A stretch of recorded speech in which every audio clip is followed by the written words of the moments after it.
Fascist Sheikh হাসিনার ১৫ বছর দীর্ঘ শাসন আমলে ভারত সরকার তার সাথে বিশেষ সম্পর্ক বজায় রেখে বাংলাদেশের গণতন্ত্রকামী মানুষের প্রতি কি কি অন্যায় আচরণ করেছে তেমন 10টা উল্লেখযোগ্য পয়েন্ট আজ আমি আপনাদের সামনে তুলে ধরব। ১ নাম্বার,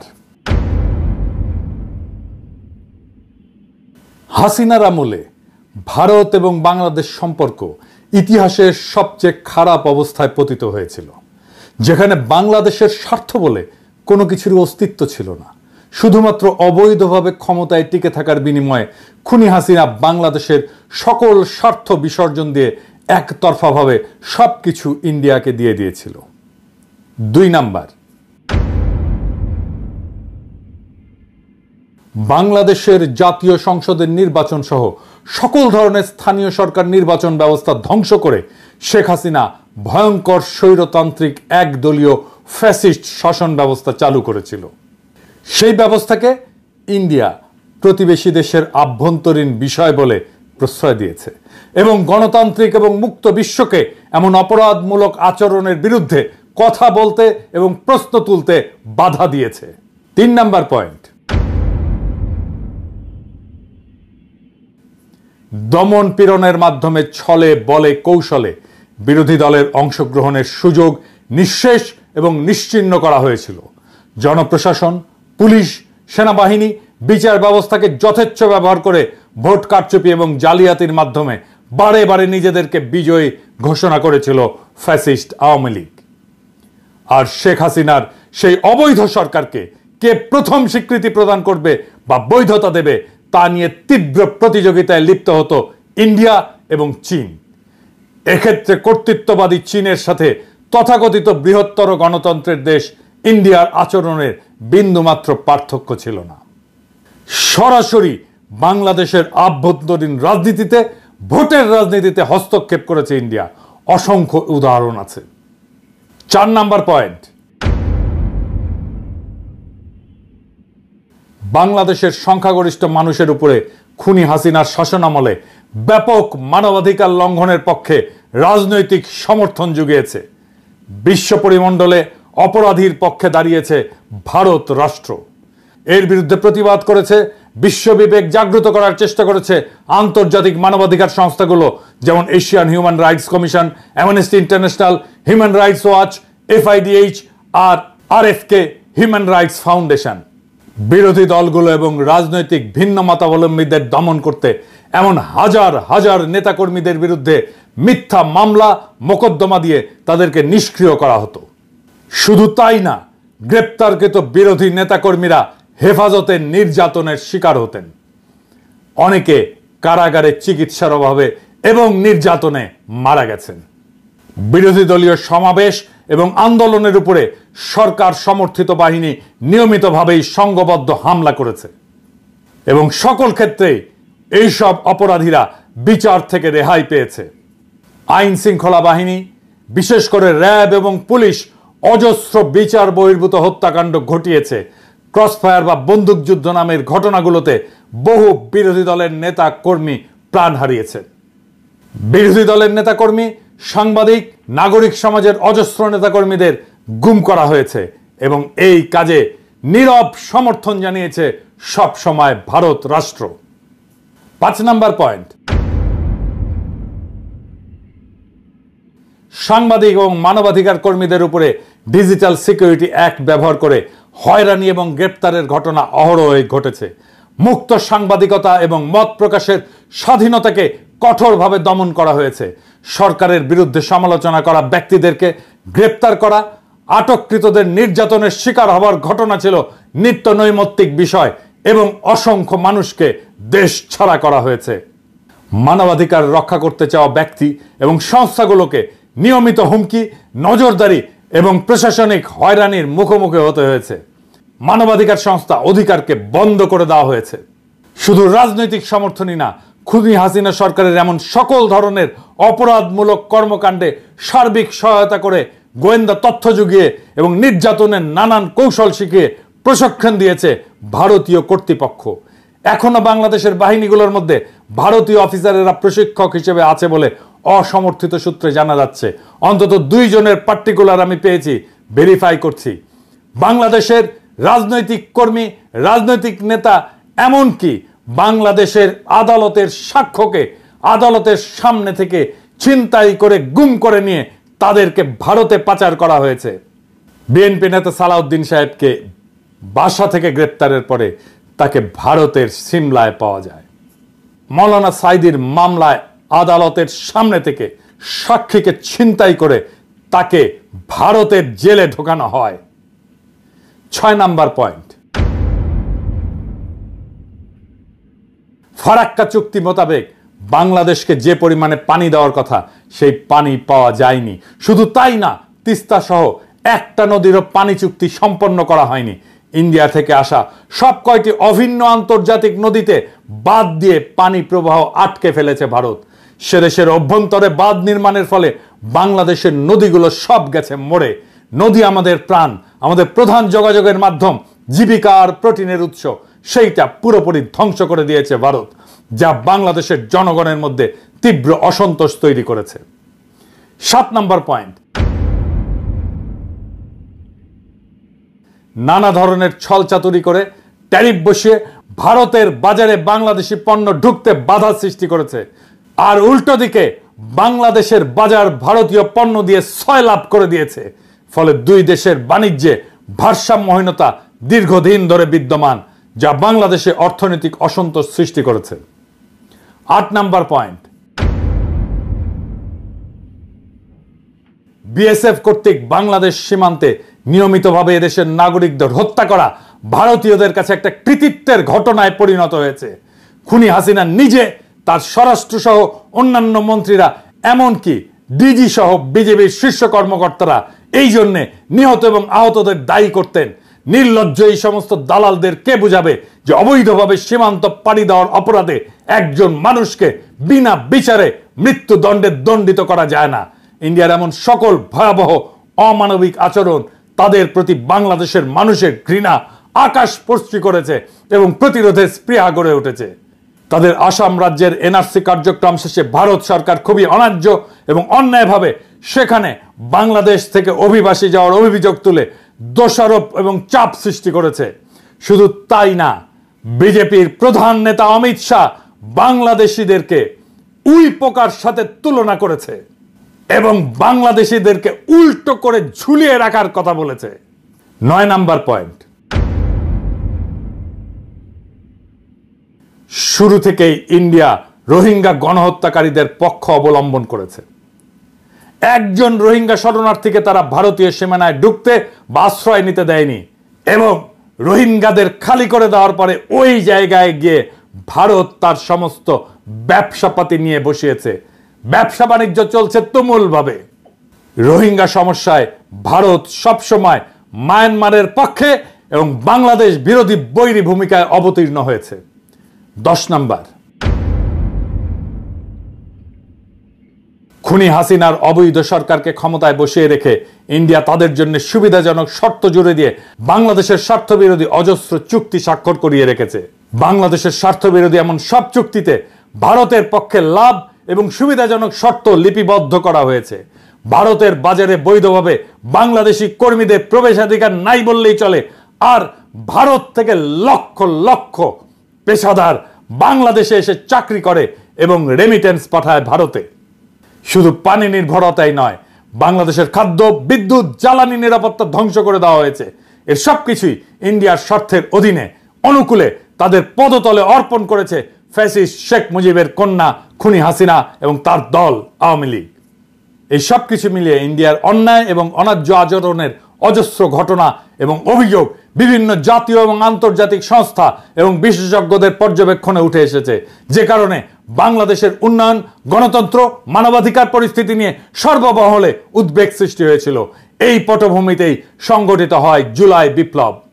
জুলাই বিপ্লবের লক্ষ্য ছিল হাসিনার উৎখাত শুধু নয়, বাংলাদেশে ভারতীয় আধিপত্যবাদের অবসান এবং রাষ্ট্রকে নতুনভাবে পুনর্গঠন করা। রক্তাক্ত জুলাই গণ অভ্যুত্থানের পর বাংলাদেশের মানুষ শুধু শেখ হাসিনার ফ্যাসিবাদী শাসনের কবল থেকে মুক্তিই পায়নি, একই সঙ্গে স্বাধীনতার স্বাদ গ্রহণ করেছে। তার কারণ জগদ্দল পাথরের মতো চেপে বসা একটা ফ্যাসিবাদী দানবীয় সরকার বাংলাদেশের মানুষের জীবন বিপন্ন করে ক্ষমতা কুক্ষিগত করে টিকে থাকতে পারছিল, তার প্রধান কারণ হাসিনাকে ইন্ডিয়ার সর্বাত্মক সমর্থন এবং সহযোগিতা। এই সত্য যারা অস্বীকার করে তারা বাংলাদেশের শত্রু। বাংলাদেশের স্বার্থ, স্বাধীনতা এবং মর্যাদাকে গুড়িয়ে দিয়ে শেখ হাসিনা কার্যত আমাদেরকে ইন্ডিয়ার উপনিবেশ বানিয়ে রেখেছিল। বাংলাদেশের প্রত্যেকটি মানুষের কাছে এই সত্য এতই স্পষ্ট ছিল যে শেখ হাসিনার পলায়নের পর বাংলাদেশের মানুষের সামনে ইন্ডিয়া প্রশ্নে একটা অভূতপূর্ব জাতীয় ঐক্যমতের আবির্ভাব ঘটেছে। সফল গণ অভ্যুত্থান সম্পন্ন হওয়ার পরপরই আগস্ট মাসের শেষ ভাগে উজানে পানি ছেড়ে দিয়ে বাংলাদেশের একটি অংশ প্লাবিত করে বিপ্লব পরবর্তী মুহূর্তে একটা বিপর্যস্ত অবস্থার মধ্যে ঠেলে দিয়েছিল ইন্ডিয়া। সেই ঘটনায় আমাদের জাতীয় ঐক্যমত আরো শক্তিশালী এবং আরো দৃঢ় হয়েছে। আমরা ইস্পাত দৃঢ় গণপ্রতিরক্ষার অভিষেক ঘটতে দেখেছি। সেই কঠিন সময় 15 বছরের যাবতীয় জুলুম, নির্যাতন এবং নিপীড়নে লিপ্তদের প্রভু সম সহযোগীর প্রতি সৃষ্ট ন্যায়সঙ্গত ক্ষোভের আগ্নেয়গিরি চাপা দিয়ে বাংলাদেশের মানুষ দুর্যোগগ্রস্ত সকল সম্প্রদায়ের নাগরিকদের নিরাপত্তার স্বার্থকে প্রাধান্য দিয়ে সকলে এক কাতারে জড়ো হয়েছিল। ইন্ডিয়ার যাবতীয় প্রোপাগান্ডা এদেশের সংখ্যালঘু হিন্দু সম্প্রদায়কে নিয়ে তাদের জঘন্য মিথ্যাচার, বিদ্বেষমূলক বানোয়াট প্রচারণা, অভাবনীয় সংযম, প্রজ্ঞা এবং দূরদর্শিতা দিয়ে বাংলাদেশিরা মোকাবেলা করেছে। বিপ্লব পরবর্তী বাংলাদেশের এই অভাবনীয় জাতীয় ঐক্য এবং তা থেকে সৃষ্ট শক্তিকে দুর্বল করতে ইন্ডিয়া বিপুল বিক্রমে বাংলাদেশের বিরুদ্ধে মাইনরিটি কার্ড বা সংখ্যালঘু কার্ড খেলতে শুরু করেছে।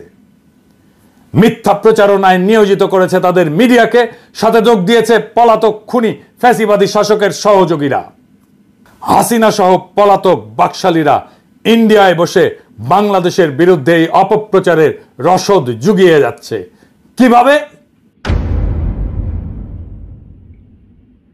ইন্ডিয়া দৃশ্যত তার সমস্ত রাষ্ট্রশক্তিকে এই কাজে নিয়োজিত করেছে। বাংলাদেশে ক্রমাগত অস্থিতিশীলতা তৈরি, একটা বিশৃঙ্খল পরিস্থিতি সৃষ্টি, এখানে সংখ্যালঘু হিন্দুদের নিরাপত্তা এবং হুমকির অতিরঞ্জিত মিথ্যা বয়ান দিয়ে তারা বাংলাদেশকে মনস্তাত্ত্বিকভাবে দুর্বল করার একটা রণকৌশল গ্রহণ করেছে। ইন্ডিয়ার এই কৌশল বাস্তবায়নের সুযোগ করে দিয়েছে বাংলাদেশের মূল ধারার রাজনৈতিক দলগুলো। আমি তাদের নাম উল্লেখ করে আর তিক্ততা বাড়াতে চাই না। গত 15 বছরের ফ্যাসিবাদী শাসনের মাধ্যমে ইন্ডিয়ার উপনিবেশ বানিয়ে বাংলাদেশে রাজত্ব করার যে ব্যবস্থা তারা করেছিল, জুলাই অভ্যুত্থান এবং বিপ্লব পরবর্তীতে তাকে চিরতরে বিদায় জানানোর জন্য বাংলাদেশের রাজনৈতিক দলগুলোর উচিত ছিল সবাই মিলে বাংলাদেশের পররাষ্ট্রনীতি, জাতীয় নিরাপত্তার প্রশ্নে ন্যাশনাল চার্টার বা জাতীয় সনদ তৈরি করে তা ঘোষণা করা।